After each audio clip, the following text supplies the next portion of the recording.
Donc, dans cette vidéo, je vais me baser sur un document d'Intel, hein, et on va revoir l'architecture, comprendre un petit peu, parce que si on parle assembleur, eh ben, il va falloir revoir quelques petites notions, notamment comment fonctionnent nos processeurs, quoi. Aussi simple que ça, et voir le principe, en fait, de mots, ok?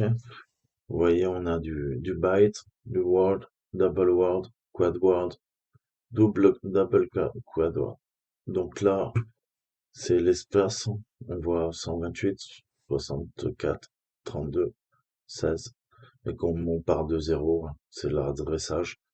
La machine, elle adresse, eh ben, donc en 8, en 16, en 32, en 64 ou en 128 bits. Ça dépend. Ok, là on voit des registres. Ok, les fameux registres généraux, hein, RAX, BX, CX, DX. Donc là on les a tous.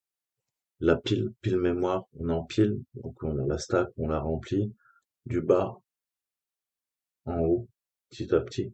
Donc c'est à chaque fois, c'est pareil, une opération itérative et ça va que dans un sens. On peut pas faire comme ça.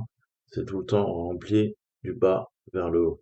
Donc si vous voulez récupérer des données qui sont tout en bas, eh ben il va falloir hop, les sortir, les remettre tout en haut de la pile et ainsi de suite. Ça fait comme un Tetris. Donc, en architecture informatique, un mot, c'est une unité de base manipulée par un microprocesseur. En fait, on parle de mots, mais en Word, en anglais, de mots machine. En fait, la taille d'un mot, ça s'exprime en bits, BITS. Et pour les architectures matérielles grand public, en fait, elle est donnée en octets. Et elle est souvent utilisée pour classer les microprocesseurs. 32 bits, 64 bits, 128 bits, etc. Donc, toute chose étant égale par ailleurs, un microprocesseur est d'autant plus rapide que ses mots sont longs, car les données qu'il traite à chaque cycle sont plus importantes. Sur les microprocesseurs qui peuvent manipuler différentes tailles de données, la taille des mots est choisie arbitrairement dans le but d'avoir une convention de nommage, en particulier les instructions dont la mnémonique ne contient pas d'implication explicite de la taille, s'appliquent à des mots. On prend généralement la taille des principaux registres de données ou la taille du bus de données. Et vous allez voir que les mots ont généralement la taille du bus de données mémoire, du matériel.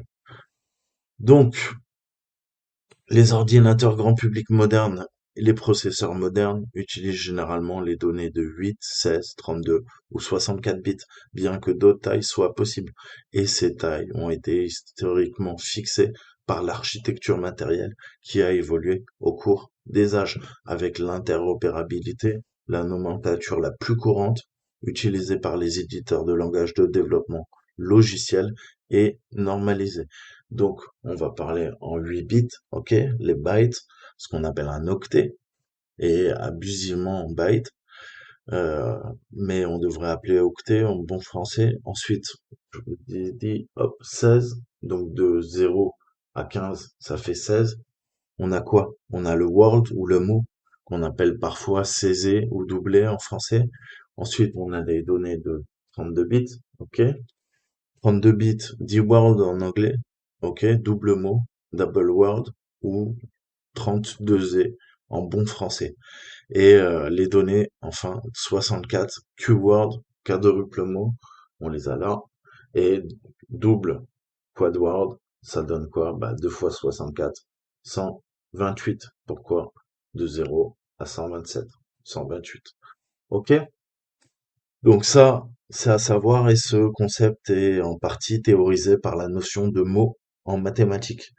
Donc en revanche, au niveau de l'architecture matérielle, le mot est basiquement, comme je vous le disais, de la taille du bus mémoire, soit la taille de la donnée unitaire, capable de transiter entre les zones de stockage mémoire et les fameux registres centraux. Ok? C'est eux qui vont gérer ça. Et qu'est-ce que ça fait? Bah, si la taille n'est pas normalisée, généralement on utilise un multiple entier ou fractionnaire du mot logiciel, c'est-à-dire un 16. 16, c'est pas mal pour diviser. Bah, une petite base 16. Donc, on voit que ça joue sur à plusieurs niveaux. Et le but, bah, c'est de faire quoi? C'est d'utiliser des pointeurs mémoire, qui vont permettre l'adressage mémoire, ok? Et après, deux opérations majeures, soit on travaille sur de la virgule flottante, soit on travaille sur de la virgule fixe. Donc, qu'est-ce que font vos ordinateurs? Ok? Ils ont tous ces registres-là, on voit. Je vais vous en parler après plus ample détail. Mais grosso modo, qu'est-ce que fait votre ordinateur? Eh ben, il a des unités FPU qui permettent le calcul en virgule flottante et ils ont d'autres unités qui permettent les nombres réels à virgule fixe en fait, hein. Ça permet de contenir un nombre à virgule fixe, classiquement un entier, une valeur numérique disponible en une ou plusieurs capacités, mais l'une de ces tailles sera quasiment toujours bah, le mot, ça la taille du mot. Et les autres tailles, s'il y en a, bah, ça sera soit des fractions, soit des multiples du mot et de l'entier de référence. Pour des raisons d'optimisation de la mémoire, lorsque les mises à disposition au sein du processeur, bah, les valeurs multiples iront dans un registre ajusté à la taille d'un ou plusieurs mots.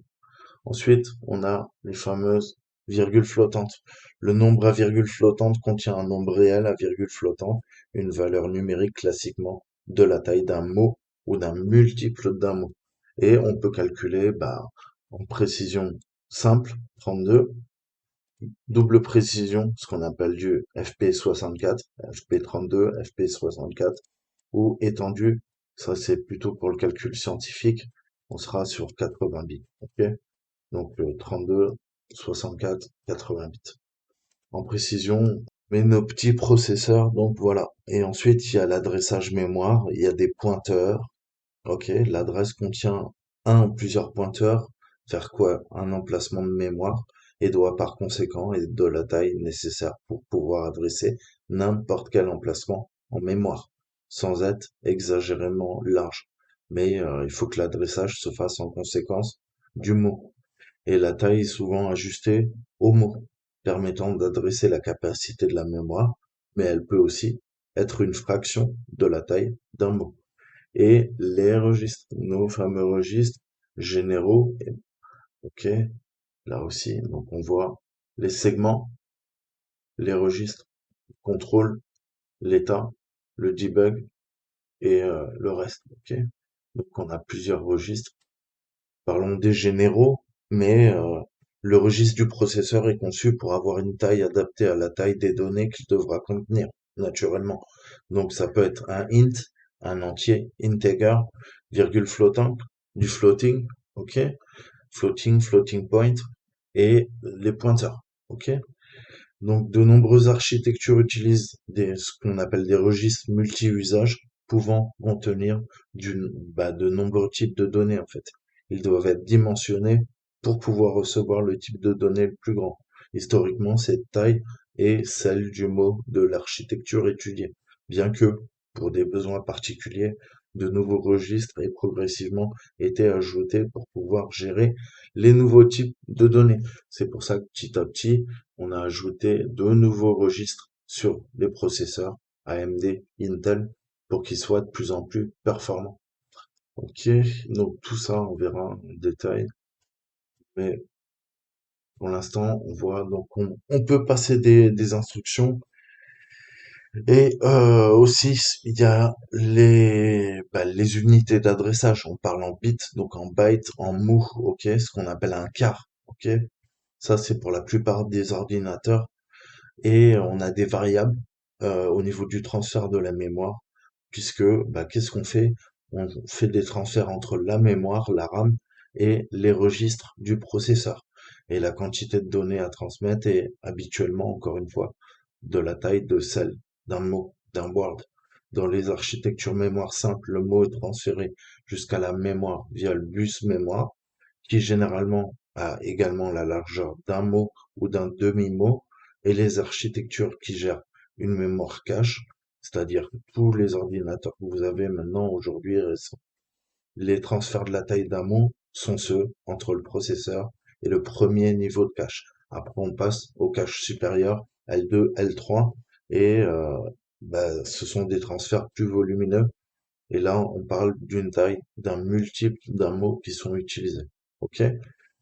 Donc, de la taille d'un mot pour communiquer entre la RAM, le processeur et le cache L1, cache L2, L3, bientôt L4, eh ben, on utilise un, euh, un multiple d'un mot.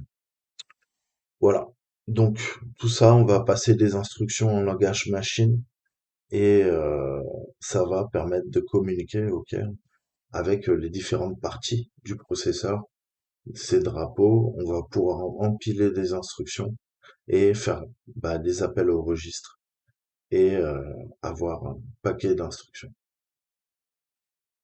Sur de l'adressage, adressage de la mémoire, les appels. Donc voilà. Après, le PDF est super intéressant. On le verra peut-être plus tard.